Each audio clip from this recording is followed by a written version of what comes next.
పీకే గారు పవన్ కళ్యాణ్ గారు చాలా సందర్భాల్లో మహిళల సేఫ్టీ గురించి మాట్లాడడం జరిగింది. మహిళల యొక్క అభివృద్ధి గురించి సేఫ్టీ గురించి ఆయన మాట్లాడారు. ఇది ఏం సేఫ్టీ అని నేను అడుగుతున్నా ఇవాళ ఆయన. మీ బలం చూసుకుని కాదా మన వేలితోనే మన పొడిచే ప్రయత్నం కాదా ఇది? ఒక సెక్టర్ ఆఫ్ మీ కాపులందరూ మీ వైపు ఉన్నారని చెప్పి వాళ్ళకి నచ్చని వాళ్ళని కాపు కులం స్టాంపు వేసి దాడి చేసి మూకుమ్మడిగా ఇది ఆలోచించుకోవాలి పవన్ కళ్యాణ్ గారు.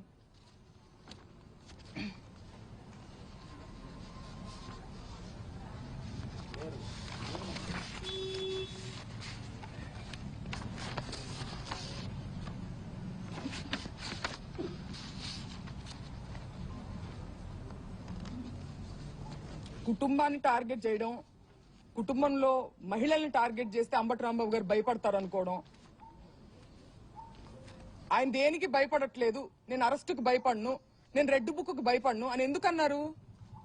ఆ నిజాయితీ ఆయన దగ్గర ఉంది కాబట్టి, ఆయన కరెక్ట్ గా ఉన్నారు అనే నిజాయితీ, ఒక మోరల్ స్ట్రెంగ్త్ ఆయనకు ఉంది కాబట్టి ఆయన కాన్ఫిడెన్స్ చూపించారు.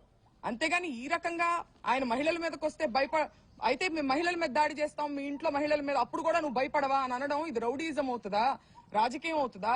స్టేట్ లో లా అండ్ ఆర్డర్ ఉన్నట్ట అల్లరి మూకల్ని ఎంకరేజ్ చేసి పోలీస్ వ్యవస్థను పూర్తిగా నిర్వీర్యం చేసి దగ్గరుండి వాళ్ళని ఎంకరేజ్ చేస్తూ స్త్రీల మీదకి ఉసిగొల్పుతూ బయట ఉండి ఒక మహిళా ఆధ్వర్యంలో ఒక మహిళా హోమ్ మినిస్టర్ ఉన్నటువంటి స్టేట్ లో ఇది జరుగుతుంది.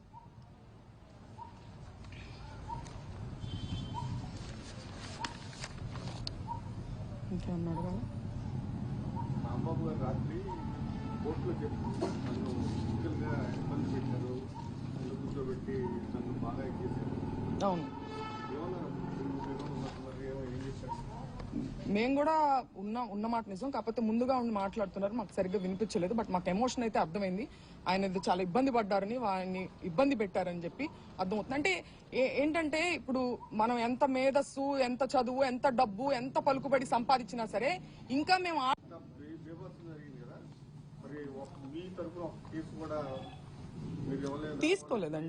తీసుకోలేదు. మేము పెట్టడానికి ప్రయత్నిస్తున్నాం, పెట్టారు ఆల్రెడీ, ఇప్పుడు కూడా మేము పెడతాము. మా మదర్ కూడా సెక్యూరిటీకి ఇమీడియట్ గా 8 గంటల పాటు జరిగిందండి ఇది దాడి. అంటే ఏదో ఒక క్షణంలో వచ్చేసేసి దాడి చేస్తే వెంటనే పోలీసు వచ్చి కంట్రోల్లో తీసుకోలేకపోయారంటున్నా. తీసుకోలేదు, కావాల్సి తీసుకోలేదు. ఎందుకంటే 8 గంటల పాటు జరగదు కదండి. ఒక లా అండ్ ఆర్డర్ ఉన్న స్టేట్ లో ఎంత దూరం ఉంది ఇక్కడ నుంచి? డీజీపీ ఆఫీస్ కావచ్చు, లేకపోతే పోలీస్ బెటాలియన్ కావచ్చు, ఎంత దూరంలో ఉంది? వాళ్ళు కంట్రోల్ చేసుకోవాలంటే కంట్రోల్ చేయొచ్చు కదా. ఆ రోజు దాదాపు పోలీసులు కూడా ఇక్కడే ఉన్నారు. వాళ్ళు ఎంతమంది ఉన్నారో రౌడీలు, పోలీసులు కూడా అంతే మంది ఉన్నారు. ఎందుకంటే కనీసం లాఠీ చార్జ్ చేయడం కానీ ఏమి చేయలేదండి, ఏమి చేయలేదు. మేము వింటూనే ఉన్నాము. వాళ్ళ వెనకాలే ఫాలో అవుతా వస్తున్నారు, ఊరికే కంట్రోల్ చేస్తున్నట్టుగా యాక్షన్ చేస్తున్నారు. మేము పైన బెడ్రూమ్ లో ఉండడం జరిగింది, చుట్టూ పగలు కొట్టుకుంటూ వాళ్ళు ఒక్కసారి కూడా కంట్రోల్ చేసినట్టు నాకు మాట కూడా వినిపించలే. కనీసం మాకు అన్ని వినిపిస్తున్నాయి, వాళ్ళ అరుపులు, వాళ్ళు తిట్టే బూతులన్నీ కూడా మాకు వినిపిస్తున్నాయి. టోటల్ గా అసలు ఆ రోజు ఎపిసోడ్ చూస్తుంటే మీకు ఏమనిపించింది? ఉదయం దాడి కానీ లేకపోతే ఇక్కడ రావడం మొత్తం అంటే మేము నిజంగా ఎక్స్పెక్ట్ చేయలేదండి. అంటే ఉద్రిక్త వాతావరణం మధ్యాహ్నం 3-4 అప్పటి నుంచి ఉన్నప్పటికీ మేము వెళ్ళిపోయి ఉండొచ్చు, ఇంట్లో ఉన్న మహిళలు మేము వెళ్ళిపోయి ఉండొచ్చు. కానీ మేము ఇంత నీచమైనటువంటి జరుగుతుంది, ఒక గవర్నమెంట్ ఉన్న, ఒక ప్రాపర్ గవర్నెన్స్ ఉన్న స్టేట్ లో ఇలా జరుగుతుందని ఎక్స్పెక్ట్ చేయాలి. ఆఫీస్ మీద అంటే తగాదా జరగచ్చు అని అనుకున్నాం, కానీ ఇంట్లోనే ఉన్నాం స్త్రీలందరం. అసలు ఎక్స్పెక్ట్ చేయలేదు కాబట్టి మేము అక్కడే ఉన్నాం, ఖాళీ చేయకుండా మహిళలను లోపలే ఉన్నాం, లేకపోతే ముందుగానే వెళ్ళిపోయేవాళ్ళం. రాంబాబు గారు కొన్ని దశాబ్దాల నుంచి ఉన్నారు, ఇలాంటి పరిస్థితి ఎప్పుడన్నా చూసారా? నేను చూడలేదండి. నేను నా చిన్నప్పటి నుంచి నేను రాంబాబు గారిని చూస్తున్నాను. ఆయన రాజశేఖర రెడ్డి గారితో పాదయాత్ర చేసిన దగ్గర నుంచి, తర్వాత ప్రతిపక్షంలో చాలా సార్లు ఉన్నారు. ఎన్నో గొడవలు, పోలీసులు, ఇవన్నీ మాకు పరిచయం లేని విషయాలు ఏం కాదు. మేము చిన్నప్పటి నుంచి ఫేస్ చేస్తున్నవే. కానీ ఇంత మా మీదకొచ్చి, మహిళల మీదకొచ్చి, అంటే మహిళలను అడ్డం పెట్టుకుని ఆయన్ని బెదిరించే ప్రయత్నం ఇది, దీన్ని ఖండిస్తున్నా.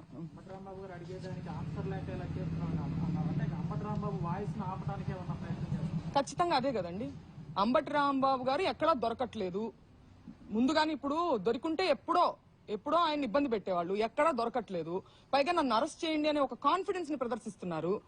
అరెస్ట్ చేయండి అనే కాన్ఫిడెన్స్ ఎక్కడి నుంచి వస్తుందండి? మనం ఏం తప్పు చేయలేదన్నప్పుడే కదా అంత కాన్ఫిడెంట్ గా ఉంటాం. అది ఇప్పుడు ఏంటంటే నేను అలా ఉండాల్సింది కాదని చెప్పినప్పటికీ ఇంతకు మించి ఆయన ఎక్కడా పట్టుకోలేము. దీన్ని పట్టుకొని మనం అడ్వాంటేజ్ తీసుకొని మనం కక్ష సాధింపు చేయాలి. తల్లిగారిని అన్నారనే బాధ ఉన్నవాళ్ళు, వాళ్ళ పార్టీలో ఉన్న వాళ్ళు కూడా అలాంటి బూతులు తిట్టకూడదు కదా వేరే పార్టీ వాళ్ళని. సో అదేంటంటే అది ఒక సాకుగా ఉపయోగించుకుంటున్నారు వాళ్ళు, అంతే. రాంబాబు గారు అనలేదు, క్లియర్ గా అనలేదని ఆయనే చెప్తున్నారు. నేను చంద్రబాబు గారిని అనలేదు, నేను నా మీదకి దాడికి వచ్చిన వాళ్ళని అన్నాను. ఆవిడ ఎలా మాట్లాడుతున్నారో మీరు అందరూ చూస్తున్నారు. ఆ మహిళ గతంలో కూడా నాన్నగారు ఇలానే కేసులు కట్టిన టైంలో కూడా ఎస్పీ కార్యాలయం ముందు నిరసన దీక్ష చేపట్టారు, రికార్డులు పెట్టుకున్నారు న్యాయం కోసం. సేమ్ అదేవిధంగా మీరు కూడా తిరిగి మరలా డీజీపీ ఆఫీస్ దగ్గరికి వెళ్తారా? మేము ఒక వ్యవస్థ ఉందండి, ఆ వ్యవస్థ మీద నమ్మకం పోయే పని వాళ్ళు జరిగింది. బట్ స్టిల్ మేము ఏం చేయాలో చేస్తాం. ఏంటి, ఒక లా అండ్ ఆర్డర్, ఒక గవర్నమెంట్స్ ఉన్నప్పుడు యాజ్ పర్ ద కాన్స్టిట్యూషన్ మేము ఏం చేయగలమో మేము చేస్తాం. కేంద్ర మంత్రి అంబటి రాంబాబు సినిమా చూపిస్తాము అని చెప్పడం కమ్మసాన్ని ఎట్లా చూస్తారు? చాలా ఘోరం అండి. I'm a doctor to, I respect him as a doctor. But ఆయన అంత పేరు ప్రఖ్యాతి సంపాదించి, అంత చదువుకొని ఇంకా ఆటవికంగా సినిమా చూపిస్తాము. మీరు చూపించేది ఏంటండి సినిమా? మీరు లా ఫాలో అయ్యే వాళ్ళైతే లానే చూపించింది సినిమా. మీరు ప్రత్యేకించి మీరు చూపించాల్సిన అవసరం లేదంటే మీరు వార్నింగ్ చేస్తున్నారు. ఎవరిని వార్నింగ్ చేస్తున్నారు? అంబటి రాంబాబు గారిని వార్నింగ్. సినిమా చూపించడం అంటే వాళ్ళ ఇంట్లో ఆడవాళ్ళని అటాక్ చేయడమా? డాక్టర్ అను గారు దీనికి సమాధానం చెప్పాలి. వాళ్ళ వైఫ్ ఎవరైతే ఉన్నారో ఆవిడ సమాధానం చెప్పాలి దీనికి. వాళ్ళ పెమసాని గారు మాట్లాడిన దాన్ని సమ్మతిస్తారేమో ఆవిడ? నేను అడుగుతున్నాను ఆవిడని. మహిళల్ని అంటే మాకు సినిమా చూపించారు వాళ్ళు, రాంబాబు గారికి కాదు. ఇంట్లో ఉన్నటువంటి మా అమ్మగారు సాధారణ గృహిణి, మేము రాజకీయాల్లోకి మాకేం సంబంధం లేదు. మాకు చూపించారు వాళ్ళు సినిమా. ఇదే బహుశా ఇదే అనుకుంటా ఆయన హెచ్చరిక ఇండైరెక్ట్ గా. 5 గంటల నుంచి రాత్రి 12 గంటల వరకు ఎలా ఉందండి మీ పరిస్థితి లోపల? మీ అమ్మగారు పిల్లలు భయభ్రాంతులండి, చిన్న పిల్లలు ఉన్నారు. మా అమ్మగారు ఇప్పుడు మేమంటే తట్టుకోగలుగుతాము, ఆవిడ ఇప్పుడు భావోద్వేగాలకు గురై ఏమన్నా అయితే ఎవరు రెస్పాన్సిబిలిటీ? వాళ్ళు గ్యాపులుగా లోపలికి ఎంటర్ అవడానికి ట్రై చేస్తానే ఉన్నారు. అన్ని మీరు చూడొచ్చు, ఎలా పగలు కొట్టారో బ్యాక్ సైడ్ కూడా మీరు చూడొచ్చు.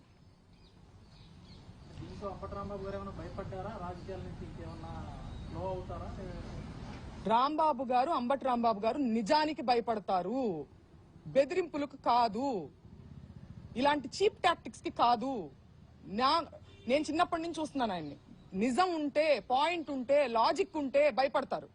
అంతే తప్పితే దాడులకు, ఇలాంటి బెదిరింపులకు, చీప్ టాక్టిక్స్, మా మీదకి వచ్చారు అనే ఒక చీప్ టాక్టిక్ ని ప్రయోగిస్తే ఆయన ఏం భయపడరని నేను అనుకుంటున్నా. అట్ ద సేమ్ టైం మా సేఫ్టీ గురించి కూడా ఆయన చాలా వరి అయి ఉంటారు.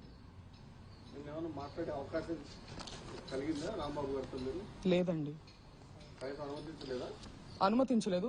పోలీసులు నెట్టేస్తానే ఉన్నారు. మాకు మాట్లాడడానికి అసలు అవకాశం ఏం లేదు. మేము జస్ట్ చూస్తా ఉన్నాం అంతే.